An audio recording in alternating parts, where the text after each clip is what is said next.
Good day, Miss. Good day, everyone. This is Alva May Laroga. Our assigned topic is crisis management versus risk management.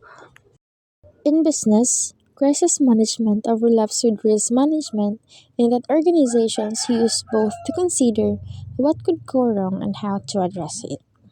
So, in business sector, ang crisis management ug ang risk management is parehas ra nga naga-focus kung unsay pwedeng mahitabo nga problema in the future sa usa ka negosyo ug unsaon bitaw pagsolbad pud ani. So, same sila gina-focusan, same sila tumong, but they have different meanings, they have different kanang kung asa sila mo kanang musud na. First, we have the risk management. It focuses on how to prevent crisis. So, sa wala pa lang ang crisis daan, is nangandam na sila, nagplano na sila, o diri gi-identify kung unsay mga possible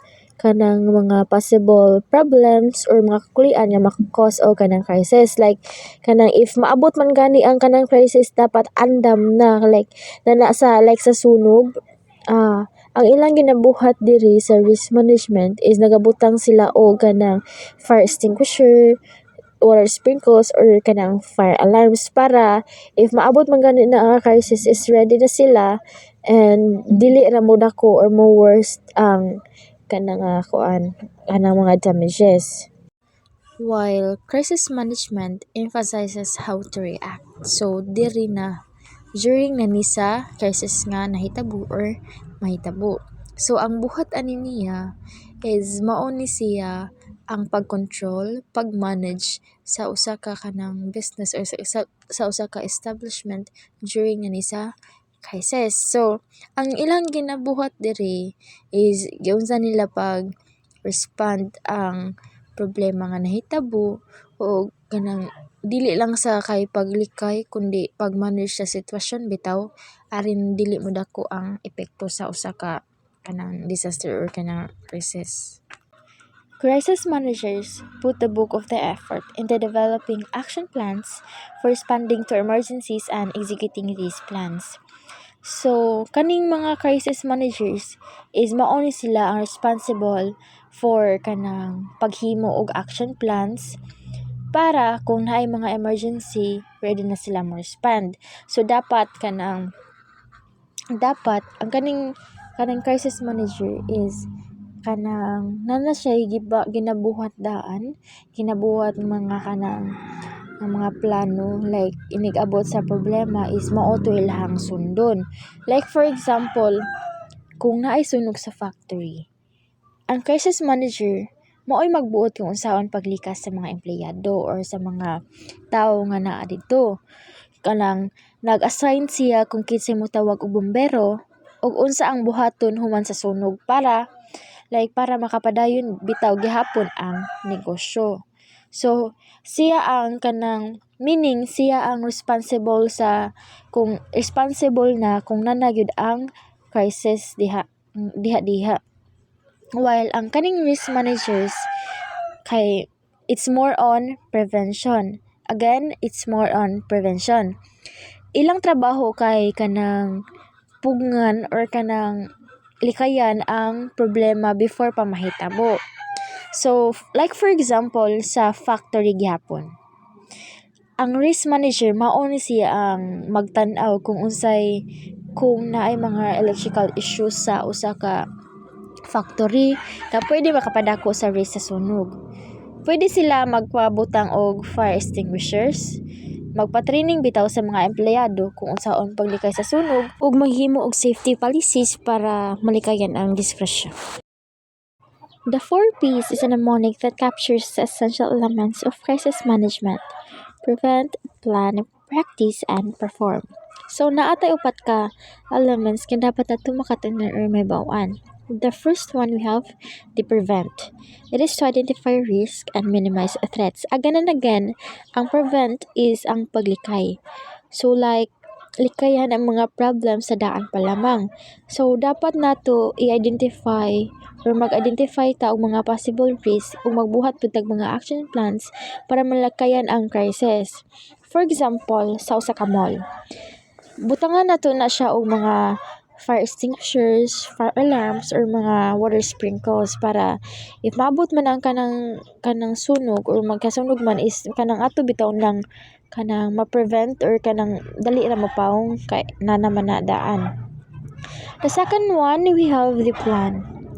Develop a comprehensive crisis response plan. So, dapat maghimo ta og mga clear nga crisis management plan aron kung naay mga problems kay balo na tanan og unsay ilang buhaton.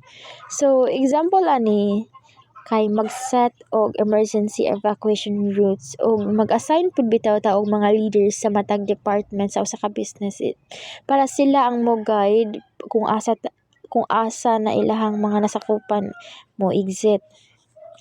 The third one, we have practice. Rehearse and refine crisis plans through drills. So, dili lang kutob sa papel ang atong mga plano. Is dapat kinahanglan po nato gina-practice na through drills. So, magbuhat ta og mga drills nga kanang para may bal-an bitaw nato kung effective ba ang kanang plano. Like for example sa school nato. Diba kada kuan is naaman tay March kuan kay mag kuan gid tanan na og mga kanang sa tawag ani earthquake drills man gid ta, right? So ang atong ginabuhat ana dira is ato ang gina-perform ang duck cover and hold and kung unsaon pamaagi kung if naabay ka ng linog, if nanay linog is unsaon nato atong buhaton nga kanang asa ta mo exit kanus ata mo exit o kanang usay atong kanang asa ta mo padung or magpalayo bata sa kuan. So gamit kayo ang kanang earthquake drills para kay kita niyo estudyante is umaabot man gani na ang linog kay baw na ta kung unsay buhaton, dili na ta kanang ula murag magpanic bitaw kay na naman tay knowledge about it. The last one, we have perform. Execute a plan effectively when a crisis occurs. So, kung naanay actual crisis, is dapat nato ma-apply og tarong ang mga gipang-andam nga mga actions. Katong atong mga gina-practice, gina-plano na daan. So, maud gyud nato atong sundon. Importante nga alert ta o coordinated ta sa atong mga kauban para masulba dayon ang mga problema. So, example ani is if mag-earthquake. Dapat nato sundon na katong kanang kung unsay angay buhaton sa katong drop, cover and hold ug ang mga evacuation process para secured ato ang safety. Dali ra nato makuan ang kanang crisis. Dili ra kaayo dako og damages or ma-injured ka. Several variations on this list of P's incorporate words like prepare, people, and post-event review. Ang kaning prepare is similar ni sa planning, nag-focus sa overall readiness. While ang people, importante ang coordination or communication sa team members para effective bitaw ang kanang response. Ang last is the post-event review. Pagkahuman sa crisis, dapat mag-review ka kung unsa ang maayog, unsay dapat pud i-improve sa sunod. A 6-word version summarizes crisis management. Proper prior planning prevents poor performance.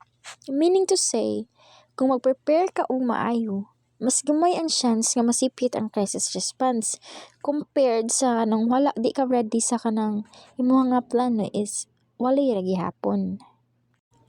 Jack Stack, CEO of Illinois Equipment Company, SRC Holding Corporation, writes in his blog that business developed another 4 P's to survive the 2009 economic crisis and put these P's to work again in the 2020 global pandemic. So, kay baw man ta nga kanang nag-pandemic ta atong pag 2020 which is the COVID-19. So, naa siya gikuan nga upat ka P's. The first one, we have the people. Keep every employee informed and lines of communication open. Dapat ang mga employees is updated ug well-informed, padili sila mabalaka or magpanik. Like naagihapon ang kanang communication bitaw kay open communication is the key ba ya. Example ani sa panahon sa pandemic, ang company jud kay kanang magpadala og mga regular updates sa mga employees nila. Like for example sa kanang bisan pa man o kanang dili sila mag-meet face to face but kanang nag-virtual na lang sila or kanang online meeting na lang na sila. The second one, the positive cash flow. A critical focus to manage debt. So mao gini ang pinaka-importante sa usa ka business ang ang kwarta ang kwarta baya ang nagpadagan sa negosyo.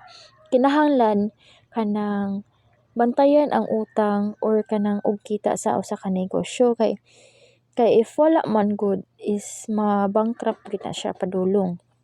So kanang dapat if example is kung naa kay mga unnecessary nga mga bayranan or mga non-essential gastos is i-cut na lang na ninyo para gamay inyohang bayranan and mas magamit ninyo ang kwarta para sa katong makapabuong sa imong business, magpapadayon lang gihapon sa imong business. So katong mga unnecessary, stop na lang to. The third one, we have the practices. Managing with transparency and operating strategically.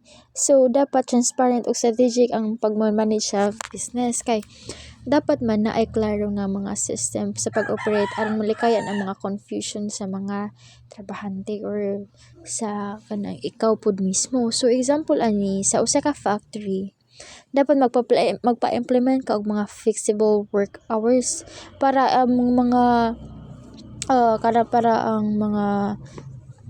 empleyado nimo is kanang makatrabaho bitaw kay para layo ra man sa restrictions about ato sa COVID. So ang imong production magpadayon lang gihapon, still magpadayon lang gihapon. Last, we have positioning. Find opportunities to position yourself for growth. Mangita og kag mga paagi para makabangon og mudako balik ang imong negosyo. Kailangan flexible ka in terms of business. Kay sa katong niaging katong global pandemic na to is wala sirado ba ito tanan mga establishments is walay mga tao nga mopalit sa imuha kay quarantine beto or mga so what na dayon kanang ikaw as a negosyante is dapat mangita kag lain opportunities para mapadayon lang gyud imong production. For example is kanang maghimo ba ka kanang mag-online selling ba ka diha. And then kay para ang mga tao ara mo palit through online sa imuha and magpakuan gyapon ka og mga delivery which is kanang makakita gyapon magpadayon lang gihapon ang imong padayon lang gihapon ang imong income sa negosyo nimo. Sa panahon sa crisis man gyud, ang survival sa business nimo is dili lang tungod sa paglikay sa mga problema, kundi kung giunsa nimo pag-manage ang mga tawo or kanang sa imong mga operations ug pagmangita kag mga bagong opportunities para mo boom gihapon ang imong business.